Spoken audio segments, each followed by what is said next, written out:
Shalom. Shalom. Argentina dan Belanda menang ya. Harusnya shalom lebih keras. Shalom. Shalom. Tapi bukan Argentina dan Belandanya yang menang sebetulnya. Karena kita masih diizinkan Tuhan untuk hidup sampai saat ini. Kita masih diizinkan Tuhan untuk menikmati berkat-berkat Tuhan. Kita masih diizinkan Tuhan untuk hidup bersama suami, istri, anak-anak, orang tua, sahabat, rekan. Kita masih diizinkan Tuhan untuk menikmati berkat-berkat Tuhan dalam pekerjaan, usaha, dan semua berkat yang Tuhan berikan. Saya percaya bukan berarti tidak ada persoalan, bukan berarti tidak ada masalah, bukan berarti tidak ada beban-beban kehidupan, bukan berarti dada ini tidak pernah jantungnya roboh agak lebih cepat dan kuat sedikit. Karena menghadapi persoalan yang mungkin saja tidak pernah menyangka kalau persoalan itu bisa datang tiba-tiba dalam kehidupan pribadi, rumah tangga, pekerjaan, atau bahkan pelayanan ini. Tapi lagu tadi katakan, pegang tangan ini Tuhan, lewati cobaan ini bersama kami. Pegang tangan ini Tuhan, lewati cobaan ini bersama kami. Bagian yang terakhir dia bagus, dia bilang begini, kami tak mampu jika bukan Engkau yang mendampingi. Kami tak mampu jika bukan Engkau yang mendampingi. Bapak Ibu, saudara-saudara jemaat yang dikasihi Tuhan Yesus Kristus, persoalan besar yang diperhadapkan Allah atas seizin Allah yang dirasakan dan dilalui, dinikmati oleh seorang Paulus bersama dengan Silas adalah ketika mereka dalam perjalanan bahkan sampai di Filipi. Mereka mau memberitakan Injil Tuhan kepada orang-orang di Filipi. Firman belum disampaikan, kabar baik belum didengarkan oleh orang-orang Filipi. Tapi pemerintah Roma pada saat itu yang ada di Filipi, mereka kemudian menangkap dan menjebloskan Paulus bersama dengan Silas masuk dalam penjara. Bapak Ibu Saudara, itu tantangan terbesar. Karena bukan Filipi saja tujuan akhir dari pelayanan pemberitaan Injil seorang Paulus, tapi ada Korintus, ada Efesus, bahkan nanti sampai kepada jemaat-jemaat pendatang yang nanti dia tidak sempat mengunjungi, tapi di dalam penjara dia menulis suratnya kepada jemaat-jemaat yang lain. Bapak Ibu dan saudara-saudara dikasihi Tuhan, tadi kita sudah baca cerita tentang bagaimana kepala penjara menerima Yesus Kristus dan dia bersama keluarganya diselamatkan. Seandainya Bapak Ibu pulang dan merasa resah bahwa mengapa tadi kan ayatnya itu dari ayat 19 sampai ayat 40.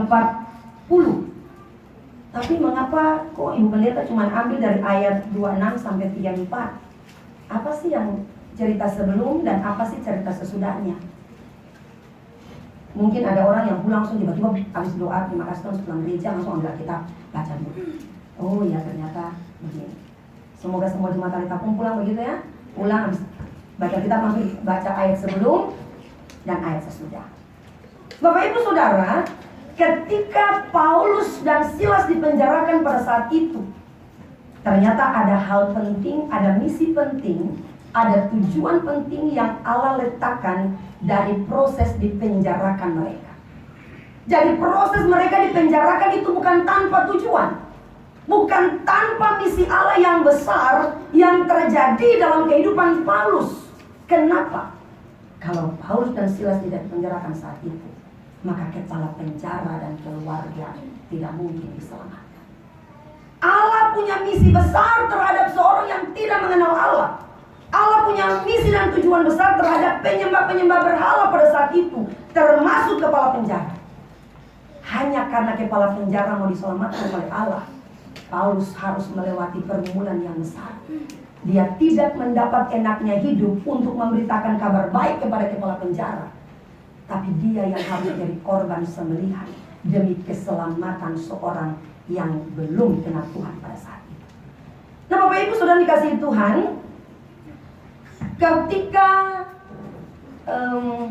belenggu-belenggu terbuka, pintu-pintu penjara terbuka, apa yang dirasakan oleh seorang kepala penjara?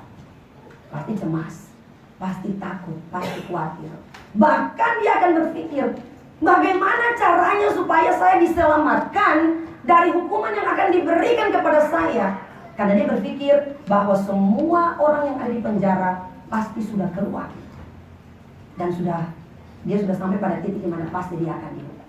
Makanya dia pernah bertanya kepada Paulus, bagaimana caranya supaya aku diselamatkan? Tadi bertanya begitu ya. Yang dimaksudkan dengan bagaimana cara supaya aku diselamatkan bukan tentang keselamatan kekal, bukan.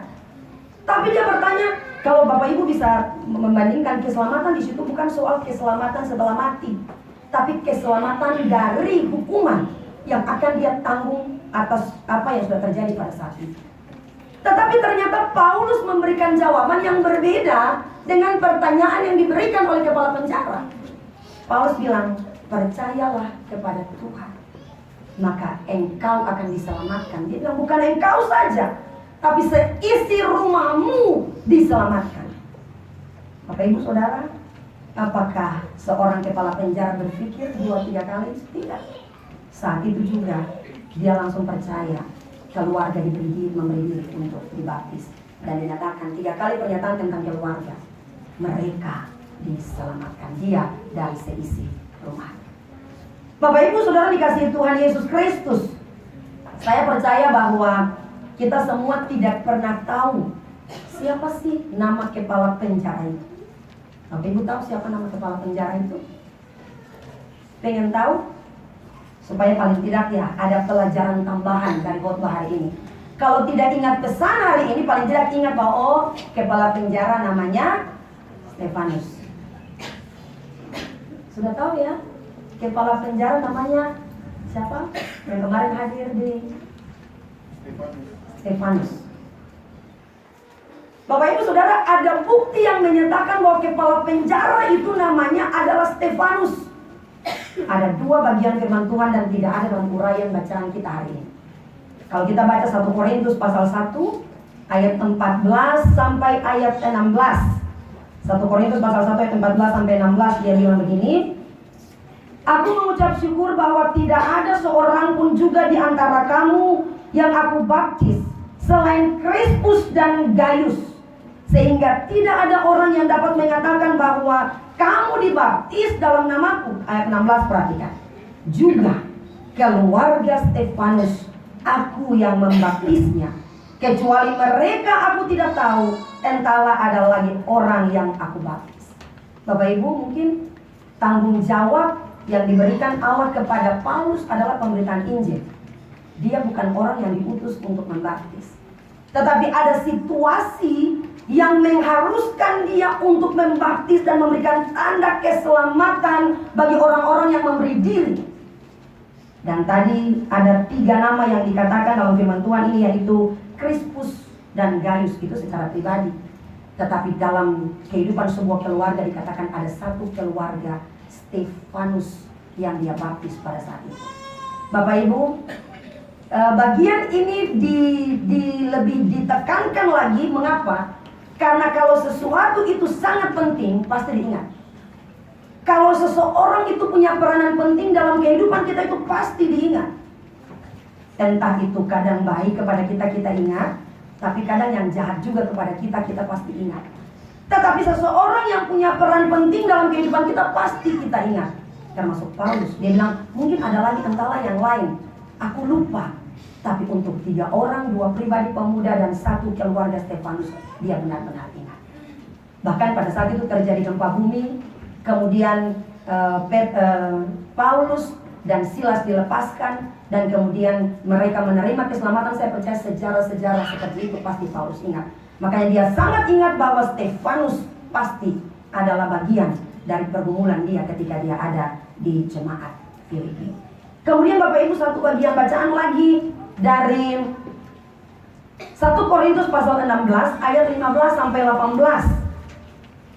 1 Korintus pasal 16 ayat 15 sampai 16 dia bilang begini.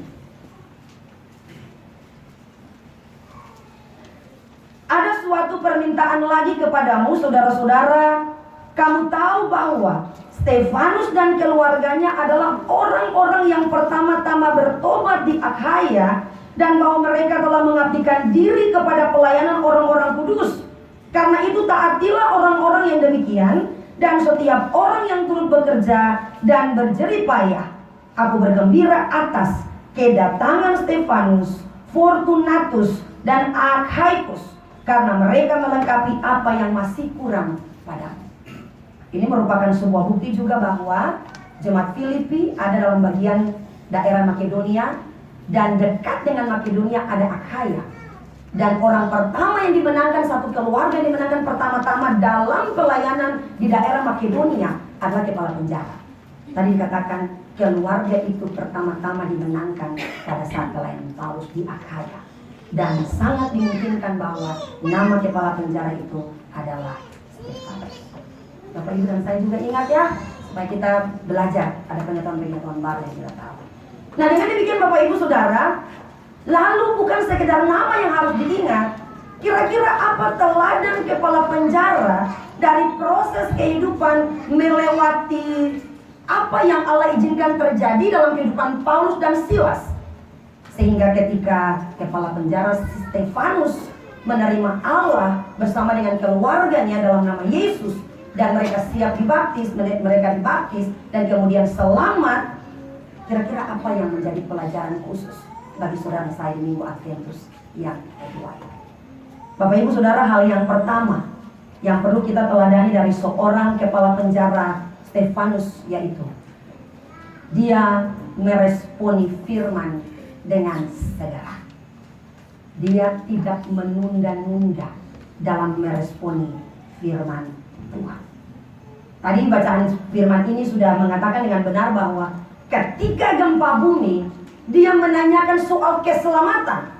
Dan kemudian Paulus langsung memberitakan tentang keselamatan yang utuh. Keselamatan yang tidak hanya di dunia, tapi keselamatan juga yang ada di akhirat. Keselamatan setelah kematian. Dan pada saat itu juga firman Tuhan mengatakan saat itu juga dia dan keluarganya menerima Tuhan, beri diri untuk dibaptis, dan mereka diselamatkan. Ini menunjukkan sebuah ketaatan yang tidak ditunda-tunda. Ini menunjukkan sebuah ketaatan yang segera. Makanya Ibrani pasal 4 ayat 7, ada satu bagian dalam Ibrani pasal 4 ayat 7 dia katakan begini. Pada hari ini juga, pada hari ini, saat ini juga, jika kamu mendengar suaranya, janganlah keraskan hati. Hari ini juga, kalau engkau dengarkan suaranya, kalau engkau dengarkan isi hatinya, kalau engkau dengarkan firmannya, kalau engkau dengarkan pesan yang disampaikan, lalu itu menggugah, lalu itu menyadarkan kesalahan, lalu itu menegur, lalu itu meneguhkan iman percaya. Ibrani bilang, jangan keraskan hatimu, artinya jangan memberikan kesempatan supaya tidak dilakukan kebenaran firman dalam kehidupan kita. Tapi firman itu, pesan itu harus sesegera mungkin dilakukan dalam setiap kehidupan kita. Oleh karena itu Bapak Ibu, kalau sudah waktu untuk bertobat, maka jangan tunda-tunda. Kalau bicara soal pertobatan, orang Kristen sedikit anti. Kita ini kan Kristen Ibu. Kalau bicara soal bertobat itu kan bicara soal orang yang belum kenal Tuhan, bertobat, dibaptis, masuk Kristen, itu bertobat. Tapi sebetulnya yang dikatakan bertobat adalah pemulihan diri. Bertobat adalah keputusan diri untuk meninggalkan kehidupan yang lama, yang tidak menyenangkan hati Tuhan, yang tidak ikut dan taat terhadap kebenaran firman Tuhan, dan mau berbalik untuk melakukan kebenaran firman Tuhan. Saya tahu bagian ini sudah sangat dihafal oleh kita semua. Oleh karena itu Bapak Ibu, setiap hari itu ada tawaran-tawaran keselamatan dari Tuhan. Tiap hari itu ada tawaran-tawaran untuk perubahan dari Tuhan. Maka jangan tunda. Seorang pendeta bilang begini, jangan tunda apa yang kau bisa lakukan hari ini. Sebab jalan yang bernama besok akan membawa kita pada sebuah kota bernama tidak pernah. Jangan tunda apa yang kau bisa lakukan hari ini, sebab jalan yang bernama besok akan membawa kita pada sebuah kota yang bernama tidak pernah. Nah Bapak Ibu Saudara dikasihi Tuhan, seorang kepala penjara memberikan keteladanan tentang, bukan saja tentang ketaatan, tapi tentang bagaimana dia tidak mau tunda untuk menerima Yesus Kristus, dan dia tidak mau tunda untuk berubah menjadi orang yang sungguh-sungguh percaya kepada Allah. Bapak Ibu Saudara, Menteri Perhubungan Cina, dulu Taiwan, pernah mengikuti sebuah ibadah bersama dengan Presiden Cina pada waktu itu, yaitu Dr. Sun Yat-sen. Ketika mereka sedang beribadah, kemudian altar call, lalu pendeta menantang semua orang yang ada pada saat itu untuk menyerahkan diri dan menerima karunia, artinya anugerah supaya bisa hidup lebih baik dalam kehidupan mereka. Kemudian sang presiden Sun Yat-sen ini dia benar-benar sudah menerima Tuhan, dan dia telah memberi diri untuk menjadi seorang majelis di gereja. Karena kalau di Korea dan Cina, kalau dia menjadi kepala negara pada saat itu, berarti dia juga harus menjadi bagian dari aparatur gereja. Dia harus menjadi seorang majelis di gereja di mana dia bergereja. Dan pada saat itu Bapak Ibu, sang presiden bilang kepada sang menteri, saya tahu mungkin kamu belum bertobat. Ini waktunya kamu maju dan terima kasih karunia supaya kamu selamat. Lalu sang menteri bilang begini, aduh, di sini ada banyak rakyat jelata. Nantilah, saya malu kalau maju dan rakyat jelata melihat ternyata seorang menteri dulu dia tidak kenal Tuhan, dia berdosa, dan saat ini dia malu bertobat. Lalu sang presiden bilang, benar kamu tidak mau serahkan diri hari ini? Kasih saya waktu berpikir 24 jam dan saya akan datang untuk terima pertobatan. Tapi apa yang terjadi Bapak Ibu? Besoknya ketika dia ada di kantor kementerian, ada orang yang datang membunuhnya dan mati di kantor, dan belum ada keputusan untuk berubah. Bapak Ibu sudah dikasih Tuhan, dari bagian ini saya bilang kepada Bapak Ibu bahwa Allah itu ada kapan saja. Allah itu maha hadir, Allah itu maha ada. Tapi kita ini kan tidak maha ada. Kita ini kan tidak maha hadir. Kita bagai uap, hari ini ada, besok lenyap. Kita tidak tahu, mungkin ketika kita sedang berbuat dosa, belum diberikan kesempatan untuk berbalik. Ketika kita masih enjoy dengan dosa, tiba-tiba Tuhan panggil tanpa ada kesempatan untuk minta maaf kepada istri, untuk minta maaf kepada anak-anak, untuk minta maaf kepada suami, untuk minta maaf kepada orang-orang. Mungkin tiba-tiba langsung kita pulang ke pangkuan Bapa di surga tanpa ada proses pertobatan. Makanya mari kita belajar untuk tidak menunda. Yang pertama, tidak menunda, artinya paling inti sekali ya, tidak menunda untuk menerima pertobatan dan keselamatan yang datangnya daripada Tuhan. Jangan tunggu sudah di UGD, nafas sudah tidak cukup lagi, sudah setengah-setengah, infus sudah pasang, oksigen sudah pasang, itu apa semua alat-alat sudah pasang, baru kita panggil orang-orang terkasih untuk kita akui semua dosa dan kesalahan kita. Baik kalau pas mereka sampai, kita bisa bilang. Tapi kalau mereka dalam perjalanan dari negara datang ke rumah sakit Sangla, karena lama Tuhan sudah panggil duluan, belum sempat untuk menyatakan perubahan hidup, maaf dan sebagainya. Jadi kalau Tuhan masih memberi kesempatan kita ada dan kesempatan kita untuk menerima kasih karunia pertobatan daripada Allah, tidak ada satu manusia pun di muka bumi ini yang luput dari kesalahan. Tapi yang hebat adalah kalau dia sadar itu salah dan dia mau menyerahkan diri sepenuhnya kepada Tuhan tanpa tunda-tunda. Mengapa Bapak Ibu? Karena iblis bisa pakai tunda itu untuk menghancurkan kehidupan kita. Kamu boleh bertobat, boleh. Kamu boleh melayani Tuhan, silakan. Kamu boleh menginjili, silakan. Tetapi jangan nanti saja. Tunggu dulu. Nikmati dulu kesenangan dunia. Nikmati dulu semua hal, karena nanti kamu di sorga kamu tidak dapat bagian ini. Kalau kamu sudah mati, kamu tidak dapat bagian ini. Jadi nikmati saja. Dengan demikian Bapak Ibu Saudara, mari kita belajar. Kalau firman sampai di telinga, kalau masuk telinga kiri, jangan keluar langsung telinga kanan. Kalau ada kata kalimat, ada statement yang benar-benar menghancurkan kehidupan kita, menghancurkan dosa kita, menghancurkan kekerasan hati kita. Mari kita belajar untuk merasakan bahwa ini kesempatan. Hari ini, bukan besok, bukan nanti. Tapi ketika firman itu diperdengarkan dan dengar, maka pada saat itu juga firman itu harus direspon dengan segala baik. Bapak ibu saudara, seorang kepala keluarga, seorang bapak, dia keluarganya dimenangkan dan menjadi Kristen, tapi istri dan anak-anaknya sudah dibaptis. Kemudian bapak keluarga ini belum dibaptis.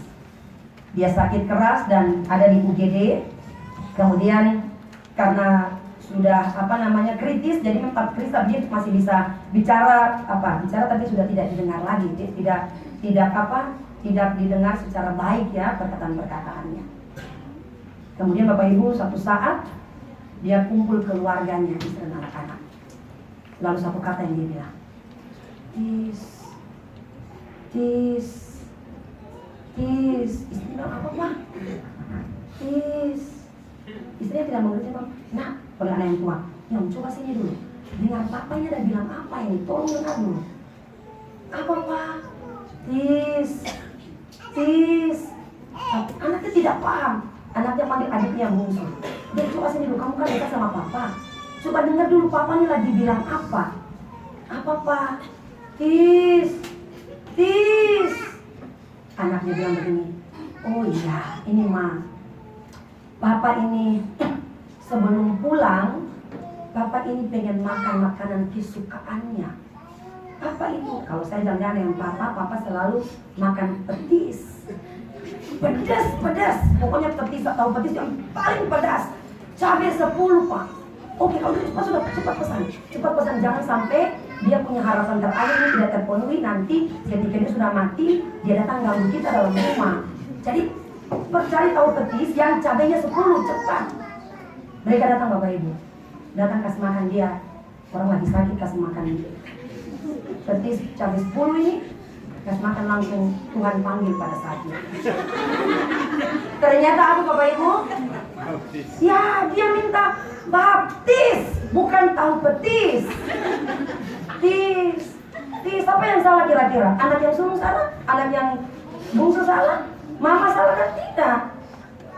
Dengan demikian Bapak Ibu, jangan tunggu sudah tidak mampu, sudah tidak bisa, orang sudah tidak mengerti kita, baru kita mau menyerahkan diri untuk Tuhan. Jadi dengan demikian Bapak Ibu Saudara dikasih, mari kita belajar untuk sekali lagi, jangan tunda-tunda apa yang harus kita lakukan hari ini. Kalau harus berdoa saat ini, maka jangan tunda untuk besok baru berdoa. Kalau harus beribadah saat ini, maka jangan tunggu waktu lain baru beribadah. Kalau harus berbuat baik saat ini, maka jangan tunggu atau jangan tunda. Kalau harus setia pada pasangan hidup hari ini, maka jangan tunda-tunda. Kalau harus sayang anak hari ini, maka jangan tunda-tunda. Kalau harus perhatian kepada orang tua hari ini, maka jangan tunda-tunda. Kalau harus telepon orang tua, hari ini kayaknya rasa rindu sekali ya, harus telepon. Tapi pikir masih bekerja, pulang saja. Sampai di rumah, dalam perjalanan sampai di rumah saya harus telepon mama. Harus telepon mama. Sampai rumah ketemu istri, ketemu anak, main, lupa telepon mama. Nanti sebentar malam saja sebelum tidur. Sebentar malam belum tidur, sudah karena capek langsung dia tiduran. Tiba-tiba Bapak Ibu biasa kalau orang telepon jam 2, jam 3, itu cemas ya. Ini ada apa ya? Ada apa ya, langsung angkat telepon. Kakak, besok cari tiket pulang sudah. Ada apa? Tuhan panggil mama. Bapak itu kasih. Tadi itu mau telepon mama, tapi kok tunda. Akhirnya sudah bisa telepon lagi. Kalau kita kasih belajar anak juga begitu ya. Kadang mama duduk dengan HP, anak tanya, Ma, sila ketiga itu penerapannya bagaimana? Belajar sekolah apa? Tanya mama lagi. Buka catatan sana, buka buku sana, cari. Mama ada kasih status, mama ada balas status. Besok anak dapat 30 saja PPKN. Cubit anak sampai, pukul anak sampai, maki anak sampai. Nah, padahal yang harus kita lakukan hari ini kita tunda dan kita tidak melakukannya. Sesuatu terjadi tidak seperti harapan kita, baru pada akhirnya penyesalan terjadi. Dan dengan demikian Bapak Ibu Saudara, jangan tunda apa yang harus dilakukan hari ini.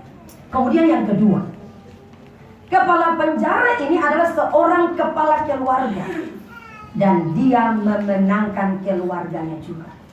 Dia tidak merasa bahwa dia yang harus dimenangkan saja, tapi dia memenangkan keluarganya. Ini yang sangat luar biasa dari kehidupan setiap orang tua, setiap istri, setiap suami, setiap papa, setiap mama. Bahwa kadang kita merasa yang penting saya sudah berdoa. Tidak sama-sama dengan suami, tidak sama-sama dengan anak-anak, tidak masalah. Yang penting saya sudah beribadah. Suami mau pergi ibadah, istri mau pergi ibadah, anak-anak mau pergi ibadah, tidak masalah. Yang penting saya. Lalu ada bahasa, kan kita cari keselamatan sendiri-sendiri. Orang masuk surga juga, saya masuk surga, saya tidak ajak kamu masuk surga. Itu yang memberikan jembatan antara kita dengan keluarga kita. Dengan demikian Bapak Ibu, mari kita belajar dari seorang kepala penjara.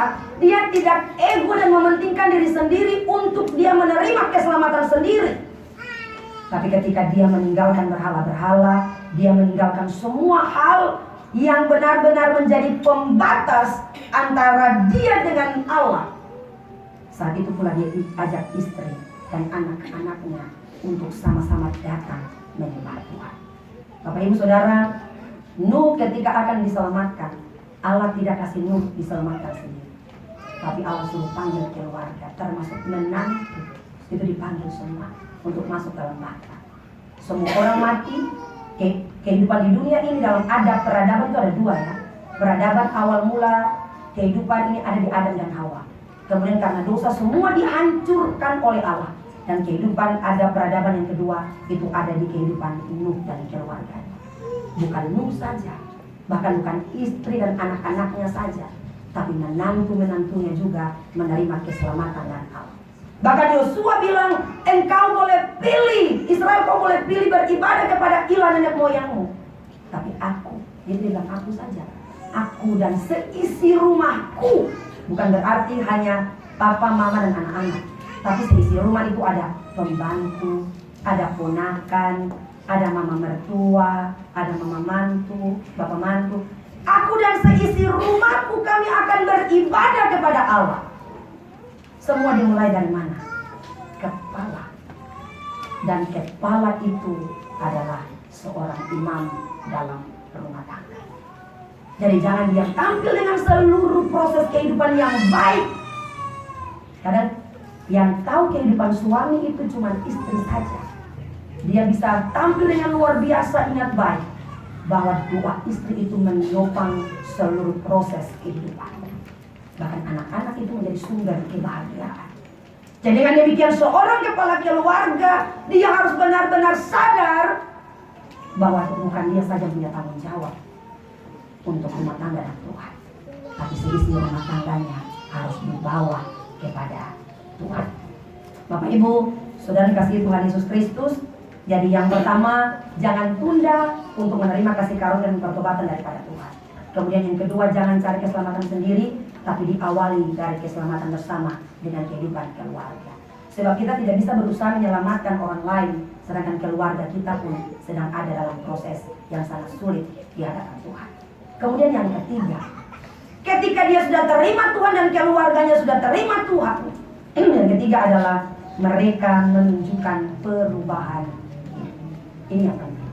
Mereka sudah terima Tuhan sehingga mereka melakukan perubahan itu. Awalnya kepala penjara yang memenjarakan Paulus, tapi dia katakan, firman Tuhan katakan ini kepala penjara yang melayani Paulus. Dia yang membasuh bilur-bilur lukanya Paulus. Bahkan dia bawa Paulus ke rumahnya. Dia hidangkan makanan kepada Paulus dan Silas, dan persekutuan terjadi. Misalnya, orang yang bertobat sesegera mungkin, keluarganya dibawa kepada Allah, maka harus ada perubahan itu. Yang tadinya jahat menjadi baik, yang tadinya pelit menjadi suka memberi, yang tadinya suka cerita orang, suka jelek-jelekan orang, suka remehkan orang, suka maki, suka mengeluarkan kata-kata kotor, sekarang perkataan harus dipakai untuk mensukacitakan hari Tuhan, untuk memperkatakan kata-kata yang baik. Tangan yang dulu suka pakai untuk tampar istri, kali pun tidak ada ya, harus dipakai untuk peluk istri. Pacaran dulu kan suka belai ya, rambut ini kalau biasanya kalau pacaran, kalau cewek rambut keriting mau dikasih lurus, cowok bilang jangan. Begini saja lebih lama mesranya. Kalau rambut lurus sekali belai langsung jatuh ya, sekali belai langsung cepat sekali mesranya. Tapi kalau rambut agak bergelombang sedikit, ya pelan, karena ada kasar-kasarnya sedikit, lama baru. Jadi mesranya itu lama, ya mesranya itu lama. Jadi kadang suami bilang, ini mau mesra lama, bagaimana sedangkan mama sudah dekat Natal ini, ya 600.000 sampai 1 juta lah. Akhirnya Natal, yang biasanya saya mau Natal belainya agak lama, Natal belainya langsung cepat. Ya langsung cepat. Tidak ada tempat untuk agak kasar, jadi agak lama sedikit kan tidak. Artinya apa Bapak Ibu? Mari kita belajar. Berubah bukan saja penampilan. Ya. Saya baca begini.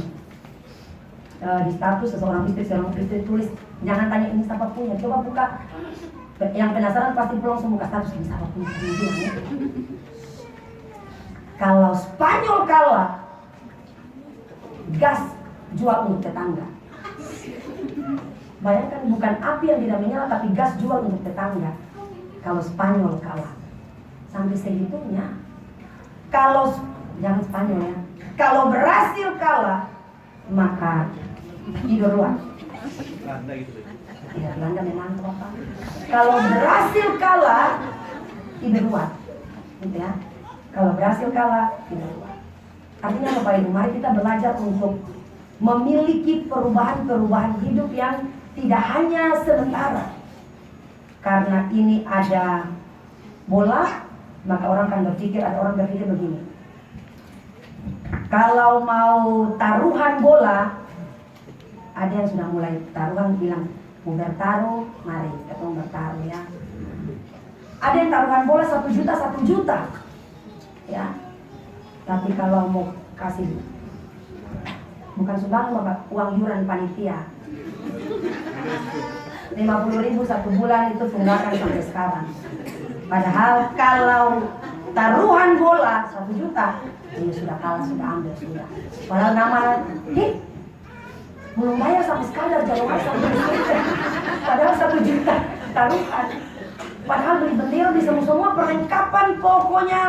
Menang atau kalah tetap perlengkapan semua lengkap. Padahal baca di situ, masuk. Ya kita sama-sama baca di situ. Nah kita pun nama belum sampai setengah tahun belum sampai. Jadi mari kita belajar merubah hidup dari hal yang paling kecil. Seorang pembantu rumah tangga ketika dia mau dibaptis, dia bilang ke Bapak Pendeta, saya siap dibaptis karena saya sudah berubah.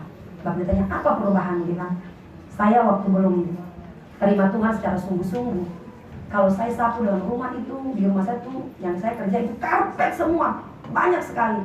Kalau saya lagi malas atau saya lagi jengkel sama ibu atau bapak, saya tidak sapu debu keluar, tapi saya angkat karpet, saya sapu debu itu masuk kembali dalam di bawah-bawah karpet, saya tutup kembali. Jadi saya cuma kasih bersihan di atas karpet saja. Tapi sekarang sudah tidak demikian lagi Bapak Pendeta. Di atas karpet bersih, di bawah karpet sangat bersih. Saya pel semua, saya gulung semua karpet saya bersih. Pokoknya saya sudah berubah. Hal-hal kecil begitu. Jangan tunggu berubah ini, tunggu sampai orang harus lihat, dia hebat. Tapi kecil dari hal yang kecil yang mungkin orang tidak lihat, hanya antara kita dengan Tuhan saja. Nah kita belajar untuk menjadi orang-orang yang siap untuk berubah. Dengan demikian Bapak Ibu Saudara, perubahan itu harus membawa kita kepada sebuah komitmen, harus berbuah. Karena apa? Hati yang bertobat Tuhan lihat, tapi buahnya orang lain lihat. Tuhan bilang harus berbuah. Tidak hanya hati saja yang berubah, kalau balik buah, ya berubah dan berbuah. Berubah antara kita dengan Tuhan sungguh-sungguh, dan orang lain akan melihat buahnya dan orang bilang ya, dia ternyata sudah berubah karena dia sudah berubah. Bapak Ibu Saudara dikasihi Tuhan, Martin Luther dia bilang begini, kalau orang sudah berubah maka dia tidak pergi. Kalau dia siap membuka hati, maka dia siap membuka dompet. Bapak bisa cari statement ini ya, Martin Luther. Dia siap buka hati, berarti dia siap buka dompet. Bapak Ibu mungkin kalau kita doa makan, ya silakan doa makan. Kita berdoa makan bagaimana? Tuhan berkatilah makanan ini, kami mau makan, jadi berkat dan kekuatan. Tuhan berkati tuan rumah yang sudah menyediakan. Tidak lupa kami berdoa buat orang-orang yang susah, lapar, di bawah kolong jembatan. Tuhan dengan caramu engkau mengenyangkan mereka. Kita berdoa begitu? Pertanyaannya, di rumah saudara buang-buang makanan atau tidak? Bahkan saudara pernah statement begini nggak? Daripada penuhin kulkas, mending kasih ke tetangga. Daripada nanti busuk, mending kasih ke orang.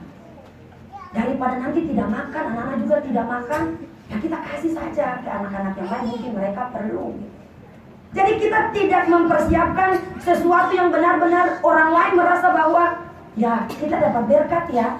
Tapi yang kita berikan itu hanya mungkin sebuah komitmen dan supaya bagian berkat itu mereka rasakan. Itu menjadi sebuah proses kehidupan yang tidak gampang. Tapi saya percaya kalau kita mau berubah, bukan hal yang soal pelit-pelit begitu ya, tapi kita mau menjadi berkat bagi orang lain, utuh, bukan sisa yang kita ada. Bapak Ibu dan saudara-saudara yang kasih Tuhan, dengan demikian pertanyaannya adalah, apa perubahan yang nampak dalam hidup kita dari hari lepas hari? Adakah perubahan yang nampak? Bukan saja di hati, tapi adakah perubahan yang nampak dalam kehidupan kita sehingga orang lain melihat kita bahwa kita benar-benar sudah berubah. Dengan demikian Bapak Ibu Saudara, 3 pelajaran penting ini yang menjadi dasar mari kita masuk di Minggu Adventus yang kedua. Siap untuk bertobat dengan tidak menunda-nunda. Tidak diri sendiri yang diselamatkan, tapi memenangkan kehidupan keluarga untuk dibawa kepada Tuhan. Dan yang ketiga, kita percaya bahwa kita harus membuktikan bahwa kalau kita sudah bertobat, maka kita berubah dan kita berbuah.